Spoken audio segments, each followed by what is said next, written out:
Eh bien, la France est vraiment en grande difficulté et semble être sur le point de voir encore un autre gouvernement renversé, ce qui rend la tentative du président Macron de donner des leçons à notre pays sur nos affaires d'autant plus ridicule. Bien que je sois sûr, il est très reconnaissant pour ces centaines de millions de livres que les conservateurs ont généreusement acceptés avec les Français et en retour, bien sûr, nous n'avons vu que des traversées records. Nous avons besoin d'un gouvernement prêt à renvoyer les bateaux en France. L'année dernière, on a effectivement suggéré que, parce que l'économie française est en grande difficulté, on pourrait demander aux Français de travailler 7 heures de plus, essentiellement gratuitement. Bien sûr, vous avez vu le gouvernement de Michel Barnier tomber, François Bayrou arriver, mais la situation économique de la France est encore plus périlleuse qu'elle ne l'était l'année dernière. Et Marine Le Pen, qui bien sûr dirige le parti le plus populaire de France, menace de faire tomber ce gouvernement. Ce gouvernement dirigé par le Premier ministre Bayrou.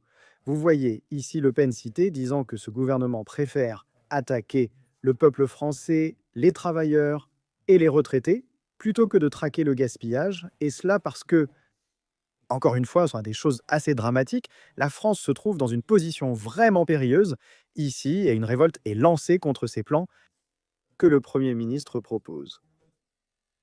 Plus de 43 milliards de livres de coupes budgétaires, mais 2 jours fériés seraient supprimés.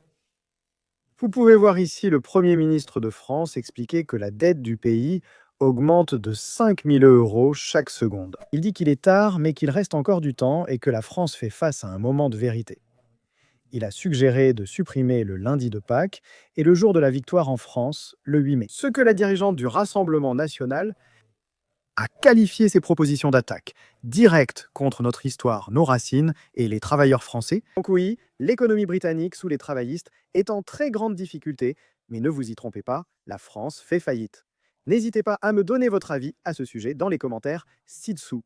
Je continuerai bien sûr à vous tenir informé de tout cela et de bien d'autres choses. Alors merci de mettre un petit pouce bleu à cette vidéo et comme toujours, merci de regarder.